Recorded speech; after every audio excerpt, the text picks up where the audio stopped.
Hello दोस्तों, welcome, good morning. स्वागत है आप सभी का। दोस्तों, जैसा कि आप सब जानते हैं, आपका एग्जाम बहुत ही पास आ चुका है। तो ऐसे में आपको अपने मन में कोई भी डाउट नहीं रखना चाहिए। आपको बिल्कुल फ्री होकर अपनी तैयारी करनी चाहिए और एग्जाम क्रैक करना चाहिए।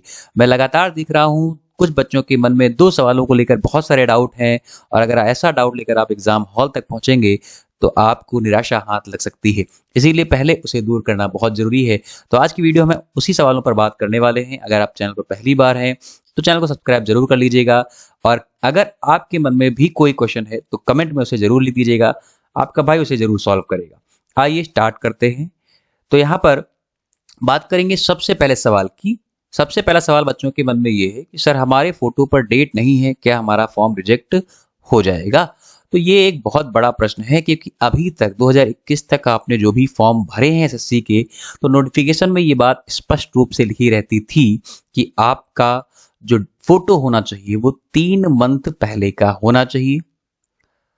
ये अभी भी है मैंडेटरी, और इसीलिए वो फोटो के साथ डेट लिखने के लिए आपसे कहता था।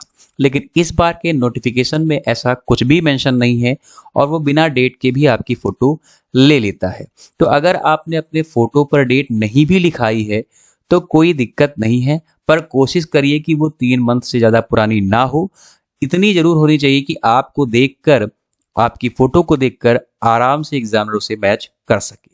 तो इस बात को लेकर मन में डाउट मत रखिए कि इसकी वजह से हमारा फॉर्म कैंसिल हो जाएगा या हमें पेपर देने को नहीं मिलेगा या आगे चलकर कोई दिक्कत होगी। ऐसी कोई भी दिक्कत नहीं होने वाली है। अगर आपने किया है तो भी बहुत अच्छी बात है, नहीं किया है तो भी कोई दिक्कत की बात नहीं है। तो एक सवाल आपका यहाँ पर पहली बात खत्म होता है, और फॉर्म रिजेक्ट होने की कोई भी संभावना नहीं है। दूसरा सवाल जो कि सबसे बड़ा है, सबसे ज्यादा बच्चों के मन में यही है कि सर, हमारा ईडब्ल्यूएस जो है वो हिंदी में है या फिर किसी और फॉर्मेट में है, तो क्या वो माना जाएगा? देखिए, एसएससी ने अपने नोटिफिकेशन में कुछ इस तरीके का फॉर्मेट दिया है, जिस वजह से बच्चे बहुत परेशान हो रहे हैं। मेरे प्यारे दोस्तों, मैं आपको बता दूं कि फॉर्मेट का मतलब क्या होता है, पहले आप ये समझ लीजिए। ठीक है, फॉर्मेट का मतलब कॉपी नहीं होता है।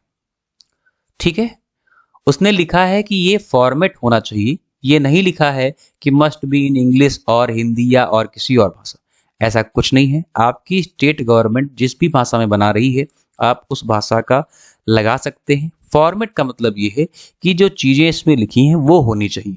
जैसे आपका फोटो यहाँ पर होना ही चाहिए, ऑफिसर के द्वारा उसका सिग्नेचर भी होना चाहिए, उसे प्रमाणित होना चाहिए, आपके द्वारा जो डिटेल है वो एकदम करेक्ट होनी चाहिए, और इन कंडीशंस को फॉलो करना चाहिए। तो ये फॉर्मेट का मतलब होता है। ये सारी चीजें आपकी ईडब्ल्यूएस में मेंशन होनी चाहिए। और अगर कभी ऐसा इन फ्यूचर प्रॉब्लम आती भी है तो वो आपको एक छोटा सा नोटिस देंगे और आप उसे सही करा सकते हैं, लाइक दैट एफिडेविट। ठीक है, तो इसके लिए भी आप बिल्कुल परेशान मत हो। आपका जो ईडब्ल्यूएस है वही मान्य होगा। बस फॉर्मेट में ये जो चीजें हैं वो आपके सर्टिफिकेट में होनी चाहिए। तो ये दो बहुत बड़े प्रश्न थे जो मैंने आपको बताए हैं। इसकी वजह से आपके फॉर्म में कहीं कोई दिक्कत नहीं होने वाली है। और अब तो एग्जाम दोस्तों आ गया है पास। खूब मेहनत करिए और एग्जाम को क्रैक करिए। मिलता हूं नेक्स्ट वीडियो में। जय हिंद, जय भारत।